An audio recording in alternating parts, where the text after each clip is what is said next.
एक कहावत है, the secret of staying young is to live honestly. जितना ईमानदार आपका जीवन होगा उतना ही तेज आपके चेहरे पर होगा। आपने हमेशा नोटिस किया होगा, जो लोग प्रवक्ता होते हैं यानी कि जो मतलब प्रवचन देते हैं, उनके चेहरे पे एक अलग ही ग्लो होता है। और तो और अगर आप कोई इंसान को जानते हैं जिसने अपनी पूरी ज़िंदगी ईमानदारी से बिताई है, कोई छल कपट कोई प्रपंच नहीं किया, उसका चेहरा अलग पता चलता है।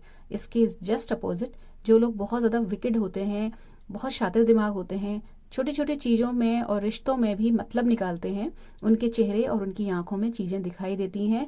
ज़रूरत से ज़्यादा नकारात्मक अनुभव, नकारात्मक चीज़ों को करने का जो उनका तरीका होता है, वो सारा आके उनके चेहरे पे रच बस जाता है, जो उनको उनकी उम्र से कहीं ज़्यादा दिखाता है। और ये चीज़ मैं नहीं कह रही हूँ, ये रिसर्च बोलती है, और आप चाहो तो खुद भी आप चेक कर सकते हो। खैर, ये तो एक तरीका था जो कि ज़िंदगी जीने का तरीका था।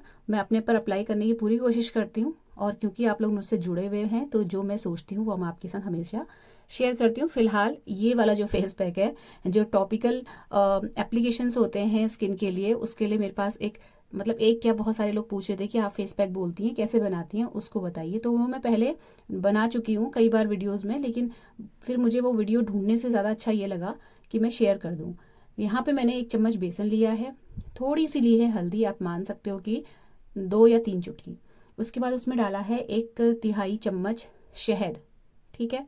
उसके बाद डाल रही हूँ मैं नींबू का रस, जो कि आधा नींबू नहीं है, आधे का जस्ट आधा है। इसके बाद इतनी सारी चीज़ डालने के बाद इसमें हम डालेंगे दही, जो कि थोड़ी सी कंसिस्टेंसी भी बनाएगा इसकी, मतलब इसको लगाने लायक उसमें लेके आएगा, क्या कहना चाहिए, मतलब कंसिस्टेंसी में लेके आएगा।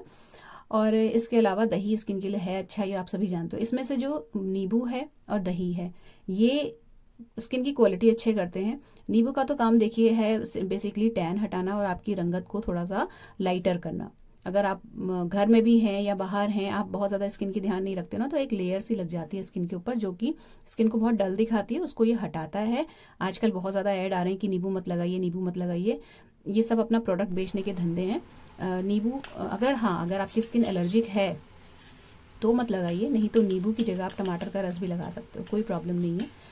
लेकिन अगर फिर भी आपकी स्किन बहुत ज़्यादा सेंसिटिव है, ब्रेकआउट्स हो रखे हैं स्किन में, तो आप ये वाला पैक बना के पहले एक जरा से हिस्से पे लगा के ज़रूर देख लीजिएगा कि कोई इचिंग या कुछ हो तो नहीं रहा है, कोई सेंसेशन वैसे हो ही नहीं जहाँ तक मुझे लगता है। फिर भी आप देख लेना, रिस्क मत लेना। और उसके बाद अगर आपको लगे कि कोई प्रॉब्लम नहीं हो रही है तो आप लगा सकते हो पूरे के पूरे पैक को। इसके अलावा नींबू एक ऐसी चीज़ है जिसको आप स्किप भी कर सकते हैं, सिर्फ दही भी अपना काम बढ़िया करेगा। फिलहाल मेरी स्किन में बढ़िया काम करता है तो मैं नींबू इसमें डाल रही हूँ। ये फेस पैक फ्रेंड्स ऐसा है ना कि आपको अगर मान लीजिए 2 दिन बाद या 3 दिन बाद कहीं जाना है पार्टी में, आप आज से इसको डेली लगाना शुरू कर दोगे तो ये आपकी स्किन को, आपके चेहरे को बिल्कुल पार्टी रेडी कर देता है। और बजाय एक ही दिन में पूरा कहना चाहिए दिन पार्लर में बिताने की जगह, या एक दिन स्पेशली निकाल के अपनी स्किन को देने के लिए, मतलब आप चाहो घंटों लगे रहो, उससे अच्छा है कि छोटे छोटे मेजर्स आप डेली उठा लो, तो आपकी स्किन हमेशा ठीक ठाक सी बनी रहती है। कोई बहुत ज़्यादा एजिंग या बहुत ज़्यादा ऐसे कोई ब्रेकआउट्स या रिंकल्स जो होते हैं, जो समय से पहले आने लगते हैं, वो डिले हो जाते हैं। और इन सब चीज़ों से भी अलग, इसके देखिए एज हो रही है तो रिंकल्स पड़ना बहुत ही ज़्यादा नॉर्मल है, आप उसको डिले कर सकते हैं लेकिन रोक तो नहीं सकते। लेकिन थोड़ा सा जो स्किन की चमक है ना, वो बनी रहती है, और आप थोड़ा सा हट के दिखते हो अगर आप रेगुलर बेसिस पे स्किन का ध्यान रखते हो। 3 तरीके जो मुझे बहुत सही लगते हैं चेहरे और स्किन के लिए, जो मैं करती हूँ और रेगुलर नहीं कर पाती, अगर मैं रेगुलर करूँ तो बहुत ज़्यादा फ़र्क पड़े, वो है एक तो देखिए रेगुलर बेसिस पे 2 हफ्ते में 2 बार फेस पैक लगाना, इसके अलावा मसाज, और अगर कर सको टाइम निकाल के तो फेस योगा। इससे अच्छा स्किन के लिए और कुछ भी नहीं है, मतलब फेशियल वगैरह की ज़रूरत नहीं पड़ती है। मैं तो आज तक कभी भी मैंने फेशियल सीरियसली बताऊँ नहीं कराया, शादी में कराया था अपनी, और उसके अलावा एक बार हमारे घर में मेरे भतीजों का जनेऊ संस्कार था, उस वक्त हम सब तीनों देवरानी जेठानी मिलके गए थे पार्लर, तब कराया था। उसके बाद फिर मैंने कभी फेशियल नहीं कराया, ऐसे ही बढ़िया काम चल जाता है। बना के देख सकते हो आप इसको। इसमें से जो एक चीज़ है जो आप स्किप करना चाहते हो, जो आपको लगता है कि आपकी स्किन को थोड़ा सा इरिटेट कर सकती है, वो लेमन जूस है, उसको आप स्किप कर दीजिए। अदरवाइज लगा के एक पैच टेस्ट कर सकते हो, कोई नहीं हो रही कोई प्रॉब्लम तो आप अप्लाई कर लो। गर्दन में भी लगा सकते हैं, बहुत ज़्यादा जब गर्मी आ जाती है और हाथों में टैनिंग आ जाती है मेरे, तब मैं कोहनी से नीचे वाले जो पूरा हाथ का एरिया है उसमें भी इस पूरे फेस पैक को लगा लेती हूँ, बढ़िया काम करता है। ये जो क्लिप दिखाई थी मैंने, ये जिस दिन का व्लॉग है उस दिन की नहीं है, उस दिन के अगले दिन की है, जिस दिन मेरी किटी थी। ठीक है, तो ये मैंने क्लिप सबसे स्टार्टिंग में इसलिए ऐड कर दी है क्योंकि मुझसे पूछ रहे थे आप लोग कि फेस पैक की विधि बताइए, और वो जो व्लॉग है वो मैं मतलब ढूंढने में मुझे टाइम ख़राब करना ठीक नहीं लगा, तो मैंने फेस पैक बना के, मुझे लगाना तो था ही, तो वो क्लिप स्टार्टिंग में ही अटैच कर दी है जिससे कि आपको जल्दी से जल्दी हेल्प मिल पाए। और मुझे इसलिए भी लगाना था क्योंकि उस दिन मेरी किटी थी जिस दिन की मैंने क्लिप लगाई है। तो जो है अब आपको मुझे लगता है क्लियर हो गया होगा। अब आ जाते हैं व्लॉग पे। तो ये उसके पहले दिन का व्लॉग है। सफाई से शुरुआत हुई है और पोछा लगाने से पहले, झाड़ू पोछा लगाने से पहले मैंने कुछ हाथ से धुलने वाले कपड़े थे उनको इजी में भिगो के रख दिया था। इसके अलावा डोरमेट्स जो थे बहुत गंदे हो रहे थे वो मैंने भिगो के रखे हुए हैं। और मैं अभी थोड़ा जल्दी उठ गई थी, जल्दी जानबूझ के नहीं उठी थी, एक्चुअली नींद पूरी हो गई थी तो फिर लेटे रहने का कोई मतलब नहीं, तो फिर मैं उठ ही गई थी। तो अभी पोछा मेरा बहुत जल्दी लग गया था। 7 बजे मैं घूमने जाती हूँ, 6:30 बजे मैं सारा काम करके फ्री हो गई थी। तो फिर मैंने नहा लिया, मतलब मैं जब आज वॉक पे गई हूँ तो मैं नहा के निकली हूँ। नहाते समय मैंने हाथ से धुलने वाले जो कपड़े भिगो के रखे थे वो धो दिए, डोरमेट वगैरह धो के निखरने के लिए रख दिए हैं, और इसके बाद मैं चली गई थी वॉक पे। तो जब आई हूँ तो मतलब 7:45-8 बजे तक मैं आ जाती हूँ, कई बार 8 भी बज जाता है। और घर पहुँचते ही पहला काम होता है चाय चढ़ाना। चाय चढ़ाने के साथ ही ब्रेकफास्ट का जो भी काम होता है वो करते हैं। ये जो भगवान जी के बर्तन थे ये भी मैं आज धो के गई थी, मतलब कुछ ज़्यादा ही जल्दी उठ गई थी। और स्पीड हो जाती है ना, आप जब अपने घर के काम खुद करते रहते हो, किसी पे डिपेंडेंसी नहीं रहती है, तो एक तो आपके दिमाग में क्लियर रहता है कि आपको इसके बाद ये करना है, इसके बाद ये करना है, दूसरा आदत बनी रहती है। तो मेरी आदत बनी हुई है। ये जो पोछा झाड़ू आप देख रहे हो ना, वैसे तो देखिए अगर आपको कोई प्रॉब्लम नहीं है शरीर में, कोई मतलब आपके किसी तरीके का मेडिकल इश्यू नहीं है, तो अगर सिर्फ आप इस वजह से नहीं कर रहे थे कि आपकी आदत छूट गई है या आप करना नहीं चाहते थे, करना शुरू कर दीजिए बैठ के पोछा लगाना घर में। अगर मेड है तो मैं क्या ही बोलूँ, वो तो कर ही रही है, तो आप फिर योगा कर सकते हो, जो मलासन वाला पोज होता है उसमें चलना और थोड़ी देर के लिए उसमें स्टे करना। लेकिन अगर आपकी मेड नहीं है और आप रिवॉल्विंग पोछे से पोछा लगा रहे थे और आपको अगर कोई मेडिकल इशू नहीं है, तो आप बैठ के पोछा लगाने की प्रैक्टिस करिए। सीरियसली मैं आपको बता रही हूँ, पेट साफ होने से लेके बहुत सारी चीज़ें ऐसी हैं जो हम लेडीज़ की रिजॉल्व हो जाती हैं। और अभी जो हम लोग की उम्र आ रही है ना, ये 40 वाली, इसमें यूट्रस से रिलेटेड इतनी दिक्कतें होने लगती हैं कि मतलब बहुत ज़्यादा मेडिकल इश्यू होने लगते हैं। और आप सभी जानते हो, आसपास में आपने बहुत सारे उदाहरण देखे होंगे। इन सब चीज़ों से बचना है, या तो योगा को अपनी लाइफ में ले आओ, और नहीं तो अपनी लाइफस्टाइल को, अगर आपके पास योगा करने का समय नहीं है, उसको ऐसे शेड्यूल करिए, ऐसे मॉडिफाई करिए कि आपको बहुत सारी चीज़ें घर के काम करते करते कवर हो जाए। उन्हीं में से एक है ये पोछा लगाने का काम। पहले बहुत बुरा लगता था, ज़बरदस्ती आदत डाली, अब आदत पड़ गई। तो यहाँ पे चाय बन रही है, और चाय बनते बनते ये डिब्बों की धुलाई का काम जो मेरा शुरू हो जाता है वो चल ही रहा है। मसाले के डिब्बे से शुरू हुआ था, एक कोई दाल खाली हुई थी, तो वो एक दाल खाली हुई ना, जब डिब्बा वो धोया तो उसके बाद फिर वही दालें ट्रांसफ़र कर करके मैं सारे डिब्बों को रोटेशन में धो रही हूँ, और अभी धुल चुके हैं आधे डिब्बे। अच्छा, इसके बाद मैं बताऊँ आपको, एक मेथी वाले जो मैंने आपको बताया था ना, प्याज और मेथी का कुछ सोल्यूशन मैं लगा रही थी सिर पे, वो उसकी रिक्वेस्ट आई थी, बट मैं आज वो नहीं लगा पाई। मुझे ध्यान नहीं रहा एक्चुअली, नहीं तो मैं आके नहाती और उस वक्त लगा लेती। जब मैं नहा के बाहर आ गई थी तब मुझे ध्यान आया कि मुझे सिर धोने से पहले उसे अप्लाई करना था और आपको दिखाना था। नेक्स्ट टाइम दिखा दूंगी। फिलहाल मैं आपको दिखाऊं इंडिगो लगाने के बाद का जो ये अभी रिजल्ट आपको। तो मैं इंडिगो और मेहंदी अप्लाई करने के बाद 2 बार शैम्पू कर चुकी हूँ, मतलब आज दूसरी बार शैम्पू किया है, तो बढ़िया रहता है। ऐसा नहीं है, जैसा आपको हेयर कलर से रिजल्ट मिलता है ना, वैसा ही रिजल्ट मिलेगा, उतने ही दिन ये भी चलता है। बस ये है कि थोड़ा सा मेहनत और थोड़ा सा टाइम कंज्यूमिंग होता है। एक दिन मेहंदी लगाओ, फिर अगले दिन इंडिगो लगाओ, थोड़ा सा टाइम टेकिंग काम है, लेकिन ठीक है, बढ़िया काम कर रहा है मेरा। तो वही मैं आपको दिखा रही थी। बाल अभी भी ठीक है, अभी सफ़ेद नहीं हुए, नहीं तो मेरे 70% बाल ग्रे हो चुके हैं। मेरे बहुत जल्दी जो है प्री मेच्योर ग्रेइंग शुरू हुई थी मुझे आफ्टर मैरिज। तो मतलब मैं इसीलिए शुरुआत से ही हिना और नेचुरल चीज़ों पे ज़्यादा फोकस करती हूँ, क्योंकि एक उम्र के बाद होते हैं ना बाल सफ़ेद, तो आप हेयर कलर लगा लो, लेकिन आपकी जब प्री मेच्योर ग्रेइंग बालों में हो जाती है और आप कम उम्र से ही कलर वगैरह और ये सब लगाने लगो, तो फिर हेयर फॉल होने लगता है। इसीलिए मैं ज़्यादा फोकस करती हूँ कि मेहंदी वगैरह ही लगाऊं। और कलर को बैलेंस करने के लिए, लाल कलर ना है इसके लिए, इंडिगो का ऑप्शन बढ़िया लगता है। अच्छा, अभी लंच और ब्रेकफास्ट दोनों का काम साथ होगा। दाल में मैंने मिक्स दाल भिगाई है, पहाड़ की दाल है ये मिक्स दाल साबुत, वो भिगो के रख दी है। और सब्जी बन रही है कच्चे केले की। दोनों में लहसुन कूट के यूज़ करती हूँ मैं, तो इकट्ठे ही कूट लिया मैंने। थोड़ा सा कुटा हुआ लहसुन दाल में डाल दिया है, बॉईल अभी नहीं किया है, मतलब बॉईल लहसुन डालने के बाद करती हूँ मैं इस वाली दाल को। और बाकी जो लहसुन बचा हुआ था उसमें थोड़ी सी हरी मिर्च कूट के फिर मैंने कच्चे केले की सब्जी को छौंक दिया है। ये सब्जी कट करने का काम मैं पहले ही कर गई थी ना, मतलब ये अपना चेंज करने से पहले। बस इसमें नमक, हल्दी और धनिया पाउडर डाला है, थोड़ा सा पानी डालूंगी और ये सब्जी बन जाती है। बहुत सिंपल होती है। बीच बीच में मैंने लास्ट व्लॉग में भी दिखाया था आपको कि मैं गाजर छील के रख लेती हूँ, क्योंकि सलाद खाने का बन नहीं पा रहा है मेरा। तो यहाँ पे खड़े खड़े काम करते करते साबुत गाजर यहाँ पे छिली हुई रखी रहती, तो बीच बीच में उसके मैं बाइट लेती रहती हूँ। तो सब्जी बन गई। इस बार मैंने ये जो कच्चे केले की सब्जी, इसमें टमाटर भी डाला था थोड़ा सा, नहीं तो मैं टमाटर नहीं डालती थी। ठीक ठाक फ्लेवर बढ़िया आ गया था। और अब जो है मैंने यहाँ पे चपाती सेक के रख दी। इसके अलावा ये मैं आपको दिखा रही हूँ जो रुई की बॉल्स टाइप की। तो ये ना हमारी 2-3 दिन के बाद किटी है, एक्चुअली 2 दिन के बाद। और उसमें गेम खिलाने होते हैं, कपल गेम्स होने चाहिए। तो ये एक यूट्यूब पे ही मैंने देखा था, उसके लिए बना के रखा हुआ है। मतलब मेरे हस्बैंड ने गोले बना दिए थे रुई के। कैसे खेलेंगे ये मैं आपको बाद में दिखाऊंगी। बहुत फन गेम है।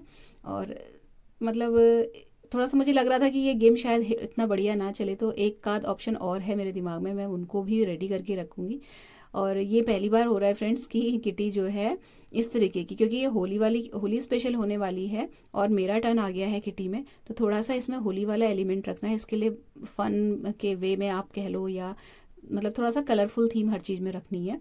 और ऐसी इस तरीके की किटी मैं पहली बार ऑर्गेनाइज कर रही हूँ, मैंने कभी भी नहीं करी थी। इससे पहले जब हमारी ये वाली किटी हुई थी तो पेयर में करते थे, मतलब 2 लोग मिलके करते थे, तो 2 लोगों का योगदान हो जाता था। तो ज़्यादातर लोग उसमें जो किटी में हैं वो सारे एक्सपीरियंसड हैं। मैं ही हूँ जिसने बहुत टाइम के बाद ऐसे किटी विटी कुछ ज्वाइन करी है, या कह लीजिए पहली बार ज्वाइन करी है।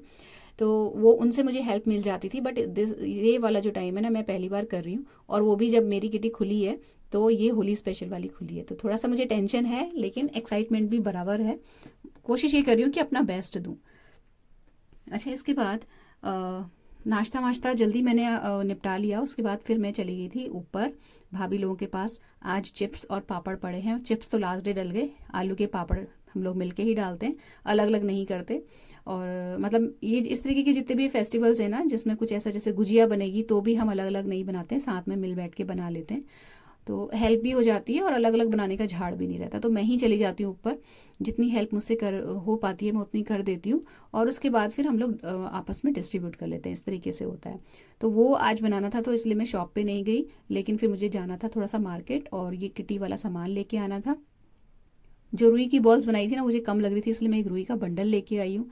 हाउजी नहीं थी मेरे पास, तंबोला, वो लेके आई हूँ। मैंने बोला ना जैसे मैं पहली बार कर रही हूँ तो मुझे हेल्प इस बार नहीं है, इसलिए ये सब चीज़ें मेरे पास थी नहीं। तो पहली बार ये तंबोला वाला गेम मैं लेके आई हूँ। इसके अलावा ये जो शादी में गिफ्ट कार्ड दी वो दे जाते ना, एनवेलप, वो ख़त्म हो रहे थे। और स्केच पेन हाउजी खेलने के लिए। और ये स्ट्रॉ लेके आई हूँ, जो मैंने रुई वाला गेम आपको बोला उससे अलग एक गेम और मैं सोच रही हूँ, अगर वो नहीं हिट हुआ तो ये वाला खिलवा दूंगी सबको। और ये स्क्रैप पेपर और ये स्टिकर्स लेके आई हूँ दूसरी हाउजी बनाने के लिए। तो ये कैसे बनाऊंगी ये आगे आपके साथ शेयर कर दूंगी। खुद ही मैंने यूट्यूब से देख के सारी चीज़ें करी हैं। बहुत दिन से मैं ढूंढ रही थी, रिसर्च कर रही थी कि कोई अच्छा सा गेम धमाकेदार सा मिल जाए जिससे कि सबको मज़ा भी आए और होली वाला फील भी आए। तो अभी ये सारी चीज़ें प्रिपेयर करनी है, तो पहले मैंने किया चेंज और उसके बाद किचन के ज़रूरी पहले काम निपटाऊंगी। लंच वंच का काम इस वक्त जो है सब कुछ मैंने आपको कुछ भी नहीं दिखाया, और सीधे मैं आपको शाम को दिखा रही हूँ, क्योंकि ब्लॉग बहुत लंबा हो जाएगा। और किटी का जो अरेंजमेंट है, जो प्रिपरेशन है, वो सब कुछ शेयर करनी है। तो सबसे पहले तो मैंने शाम को अपना ये जो लौकी है, एक आट की बहुत सिंपल सी सब्जी छोंक दी। जब ये डिनर का सारा काम निपट गया, उसके बाद फिर मुझे बनाने हैं हाउजी के टिकट। तो 2 हाउजी खिलाते हैं, एक तो कपल्स में खिलाते हैं और दूसरा हम सिर्फ लेडीज लोग खेलते हैं। तो 2 हाउजी हमेशा से ही खेली जाती है। आज जो सेकंड हाउजी जो लेडीज के साथ खेली जाएगी, उसमें कुछ स्पेशल करना था, उसी के लिए मैं स्क्रैप पेपर और बाकी सारी डेकोरेशन वाली चीज़ें लेके आई थी। तो ज़रूरी नहीं है कि बहुत ज़्यादा मतलब दिमाग लगाया जाए, लेकिन ये है ना कि जब आप किसी चीज़ को पहली बार करते हो, देखो एक तो एक्साइटमेंट बहुत रहती है, दूसरा थोड़ा सा बात आ जाती है आपके मतलब आप कितना अच्छा कर पाते हो वाली बात आ जाती है ना। क्योंकि जब आप ऑलमोस्ट हर चीज़ में ठीक ठाक कर लेते हो तो आपकी ना एक इमेज बन जाती है कि भाई वो कर रहा है तो बढ़िया ही करेगा, ऐसा कुछ। तो एक तो वो देखिए, एक स्टैंडर्ड जो बना हुआ रहता है उसको भी ठीक ठाक करके चलना पड़ता है, वो भी बात है यहाँ पे। दूसरा है देखिए एन्जॉयमेंट। जितना रूटीन से हटके हम चीज़ें अपनी डेली लाइफ में भी करते हैं तो भी हमें अच्छा लगता है, और इस तरीके की कभी कोई ऐसे फंक्शन हो या कुछ अरेंजमेंट्स, छोटी छोटी मीट्स हो, उसमें भी अगर हम छोटा मोटा ऐसा तड़का लगाएं तो आता तो मज़ा है। और मैं हमेशा कहती हूँ कि आप कितना भी बिज़ी रह लो, कितना भी काम ज़्यादा कर लो, कुछ भी कर लो, कम्युनिकेशन की जगह कोई नहीं ले सकता। अकेली हैं, नहीं कट पा रहा है टाइम, थोड़ा सा एफर्ट्स डालिए। अगर लगता है सामने आपके कोई मौजूद है लेकिन आप बढ़ के आगे बात करना नहीं चाहती हैं, छोटी मोटी ईगो आपके अंदर आ गई है, तो उसको हटाइए और बढ़ के आप बात करना सीखिए। किसी से बातचीत करोगे, अपनी तरफ से कदम उठाएंगे, तभी आपका जो सर्कल है थोड़ा थोड़ा बढ़ेगा। एक दोस्त बनेगा, एक से 4 बनेंगे, ये होता है। और इसके लिए थोड़ा सा एफर्ट्स अभी से डालना शुरू कर दीजिए। देखिए अगर आपके बच्चे छोटे हैं, अभी बाहर नहीं गए हैं, तो ये गलती मेरी तरह मत करिएगा कि बिल्कुल पहले बाहर नहीं जाती थी और अब जब बच्चे चले गए तो बिल्कुल अकेली हो गई हूँ। वो नहीं करनी है हमने।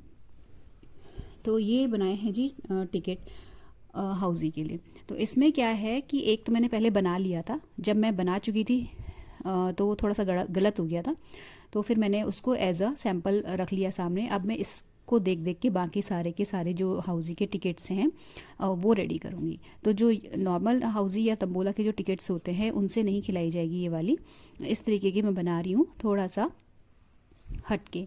तो इसमें क्या, मैं फ़िलहाल तो जो स्क्रैप पेपर होते हैं वो लाई हूँ। पहले मैं सोच रही थी कि जो प्लेन पेपर होता है वाइट कलर का वो ले आऊँगी मोटा वाला, फिर उसमें कुछ डेकोरेशन कर लूँगी। लेकिन फिर ना उसमें काम बहुत बढ़ जाता, फिर मुझे उसमें ज़्यादा एलिमेंट्स ऐड करने पड़ते उसको कलरफुल बनाने के लिए। तो ये स्क्रैप पेपर मैंने लिए, मुझे वहाँ देख के, मतलब जब शॉप पे गई थी ना, वहाँ देख के याद आ गया कि ये लेना ज़्यादा बेटर रहेगा। और थोड़ा सा इसमें स्टिकर लगा दिए तो थोड़ा मेरी तरफ से ड्राइंग व्राइंग का काम कम हो जाएगा। तो बस ये स्टिकर लगाऊंगी। उसके बाद इसमें जो ये आपको जो बना हुआ टिकट दिख रहा है ना, उसमें स्टिकर वो बना हुआ है क्लाउड टाइप का, तो उसका मैंने एक गत्ते में स्टेंसिल काट लिया था और इसी को लगा लगा के मैं सारे क्लाउड्स ड्रॉ कर रही हूँ मोटे वाले मार्कर पेन से। इस किटी में, इस हाउस में फ्रेंड्स करना क्या है, अगर आपको थोड़ा बहुत इंटरेस्ट है तो एक क्लिप मैं आगे ऐड कर दूंगी। आप चाहो तो वीडियो के एंड में मैं उसे लगा दूंगी, आप देख लेना। और अगर आपको कोई इच्छा नहीं है या आपकी ज़रूरत नहीं है इस तरीके से हाउजी वगैरह देखने की, तो आप स्किप कर देना उस पार्ट को, इसलिए मैंने उसको लास्ट में ऐड किया है। अच्छा, ये क्लाउड्स जो हैं ये सारे ड्रॉ करने, मतलब ये पूरे मुझे बनाने थे 11 पेपर, क्योंकि 12 लेडीज़ हैं टोटल, 12 ही कपल हैं मतलब। तो 12 लेडीज़ में से एक तो मैं हो जाऊंगी जो मैं हाउजी को खिलाऊंगी। तो मैं वैसे भी नहीं खेलूंगी, होस्ट को अलाउड नहीं है हाउजी और गेम खेलना, वो सिर्फ खिलाएगा, खेलेगा कुछ भी नहीं। तो मुझे बोलना है हाउजी को और बाकी लोग खेलेंगे। तो मुझे 11 टिकट्स बनाने थे, अच्छा खासा टाइम लग गया था इसमें। मतलब ये नहीं है कि फटफट बना लिया, ऐसा नहीं है, बहुत सारा टाइम चला गया था। और कुछ अच्छा बनाने के चक्कर में मैंने कुछ ज़्यादा ही काम पाल लिया था अपने लिए।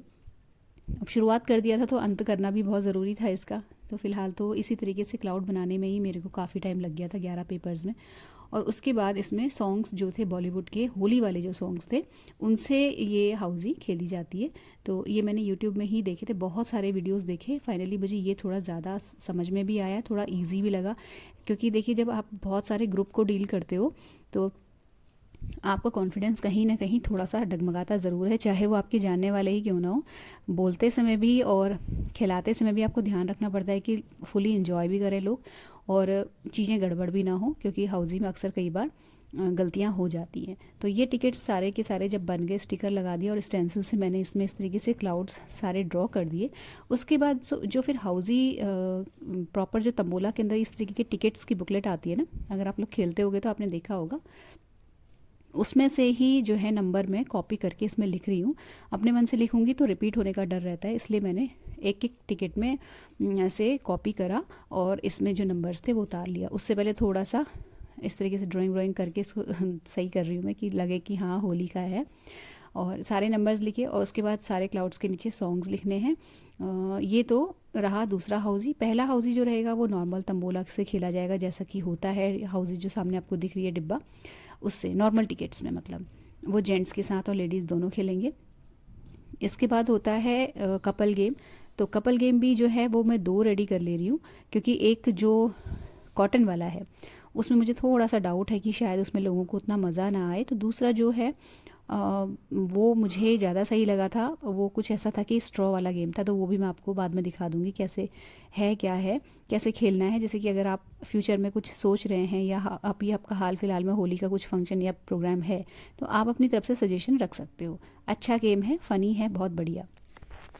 इसके बाद ये जब सारे टिकट्स बन गए तो फिर हस्बैंड भी आ गए थे नहा धो के इतने में, मतलब ऑफिस से आके फिर वो सीधे नहाने जाते हैं। नहा के जब वो आए हैं तो ये जो टेबल में जितना भी मैंने फैला रखा था सामान, इसको मैंने समेटा नहीं, क्योंकि अगले दिन भी मुझे यहाँ पे काम पड़ेगा और अभी मेरे पास एक दिन पूरा था। तो उसके बाद इसके बाद जो व्लॉग आएगा फ्रेंड्स आपके सामने, वो हाउसी वाले दिन, वो सॉरी किटी वाले दिन का ही आएगा। तो उस दिन मैं बाकी की बची हुई जो भी प्रिपरेशंस हैं वो उस दिन शेयर करूँगी। तो ये सारा बन गया तो फिर मैंने यहाँ से कुछ भी हटाया नहीं। बीच में भूख लग रही थी तो एक गुड़ और चना रखा हुआ है, ये मैं बीच बीच में खा ले रही थी चम्मच से। 1 कप चाय फिर मैंने और बनाई, नींद आने लगी थी बनाते बनाते, तो 2 कप चाय मेरी यहाँ बैठे बैठे हो गई थी। तो ये सब कुछ फिर मैंने जो बन गए जब हाउसी के सारे टिकट्स, तो इनको इकट्ठा करके एक जगह रखा, थोड़ा सा टेबल को साफ़ कर लिया मतलब, लेकिन सामान यहाँ से जो है कुछ भी हटाया नहीं, क्योंकि अगले दिन भी मुझे चाहिए, अगले दिन और अगले के अगले दिन, दोनों दिन चाहिए। बस चीज़ें जो जो इकट्ठी होती जा रही हैं तैयार, उनको मैं यहाँ पे डाइनिंग टेबल में एक डंप करके रखती जा रही हूँ। और जिस दिन मुझे जाना होगा उस टाइम पर सिंपली मुझे एक बैग में सारी चीज़ों को डालना है और I will be good to go. अच्छा ठीक हो गया यहाँ पे। अब इसके बाद जब मेरे हस्बैंड आए, उन्होंने खाना वाना खा लिया, तो उन्होंने सजेस्ट किया कि ये जो हमने गेम डिसाइड किया, एक्चुअली जो रुई वाला गेम है ये मेरे हस्बैंड ने देखा था और उन्होंने ही बताया था। मुझे कम सही लग रहा था ये, तो मुझे भी थोड़ा सा डाउट था। और फिर जब मैं बार बार बोलती गई तो इनको भी थोड़ा सा लगा कि हाँ कहीं मतलब इसमें कम मज़ा आना है। तो हमने डिसाइड किया कि हम इसको खुद खेल के देखते हैं। अब इस वक्त हो रही थी रात और सब लोग सो जाते हैं, तो ज़्यादा मतलब बोल भी नहीं सकते तेज़, क्योंकि नीचे हमारा जो फ्लोर है ऊपर नीचे के बने हुए ऐसे हैं कि कुछ भी ज़्यादा थोड़ा सा भी नॉर्मल से तेज़ आवाज़ होती है तो सुनाई दे जाती है ऊपर। तो हमें ये भी टेंशन थी। तो फिर हमने क्या किया, सारा सामान जो गेम वाला है उसे उठाया और हम लोग ड्राइंग रूम के अंदर दरवाज़ा बंद करके बैठे और हमने वो गेम खुद खेल के देखा कि सच में मज़ा आ रहा है या नहीं। और जब हमने खेला तो लगा तो ठीक, लेकिन देखिए अकेले में खेलने में फ़र्क होता है और जब आप ग्रुप में भीड़ में खेलते हैं ना, तो उस वक्त जो शोरगुल होता है, लोग एक दूसरे की टांग खींचते हैं, उस वक्त थोड़ा सा सीन अलग होता है। फिलहाल हमने खेला, ठीक ठाक लगा और हम उसको भी रखेंगे और दूसरे गेम की भी तैयारी करके उससे रिलेटेड जो सामान है वो भी मैं रख लूँगी, ये मैंने डिसाइड किया।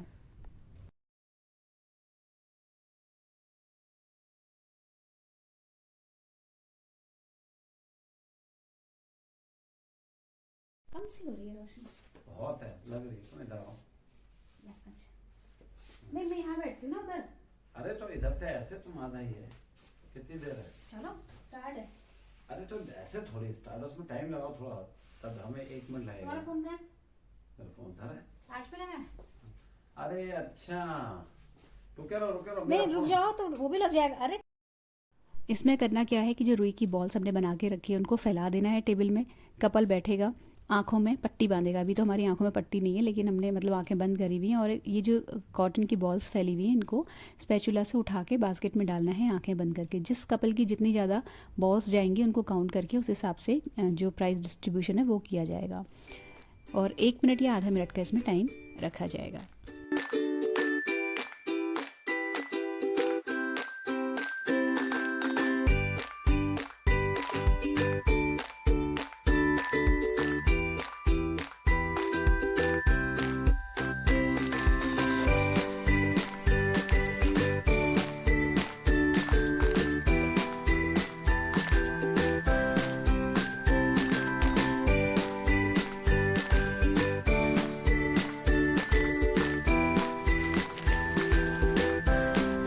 जैसे हाउजी मतलब नॉर्मली वो वाले जो कार्ड्स उसके अंदर जो आते हैं ना वो पेपर, उनसे खेली जाती है, लेकिन इसमें क्या करना है, हमें उन पेपर्स का यूज़ नहीं करना है जो हाउजी के टिकट्स होते हैं।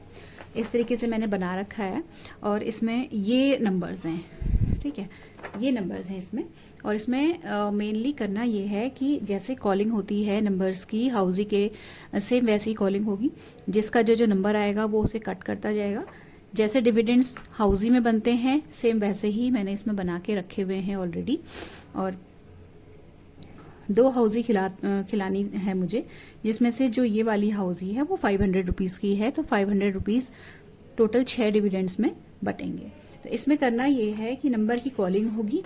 इसमें बॉलीवुड के 3 होली वाले सॉन्ग्स जो है इसमें अलग अलग पार्ट्स में करके अलग अलग क्लाउड के नीचे मैंने लिखे हुए हैं, जैसे अंग से अंग मिलाना, सजन हमें, कहाँ गया, ऐसे रंग लगाना। ठीक है, तो इसमें ये करना है कि आपका मान लीजिए ये वाला कट गया, ठीक, उसके बाद आपका अगर ये वाला कट जाता है, ये वाला पूरा क्लाउड, ये वाला पूरा क्लाउड, तो आप एक डिविडेंड पे आप क्लेम कर सकते हो। तो इसी तरीके से जैसे अंग से अंग मिलाना के बाद सजन हमें आता है, तो ये दो अगर हो गए तो आपका एक डिविडेंड क्लेम हो जाएगा। सेम वेज अगर सजन हमें के बाद आता है इस सॉन्ग में ऐसे रंग लगाना, तो इसके बाद ये वाला हो जाएगा, तो ये दो मिला के एक डिविडेंड हो जाएंगे। इस तरीके से इसमें काम होगा। और जब पूरा का पूरा सॉन्ग कट हो जाएगा तो एक डिविडेंड वो उस तरीके से हो जाएगा, जैसे अंग से अंग मिलाना, सजन हमें ऐसे रंग लगाना, ये तीनों कट जाएंगे। इन तीनों के अंदर जितने भी नंबर्स हैं वो कट जाएंगे, तो ये पूरा एक सॉन्ग हो जाएगा, तो एक डिविडेंड ये हो जाएगा। सेम इसी तरीके से इसमें दो सॉन्ग और हैं, होली के दिन दिल खिल जाते हैं, रंगों में रंग मिल जाते हैं, तो ये तीन जब कटेंगे तो एक डिविडेंड ये हो जाएगा।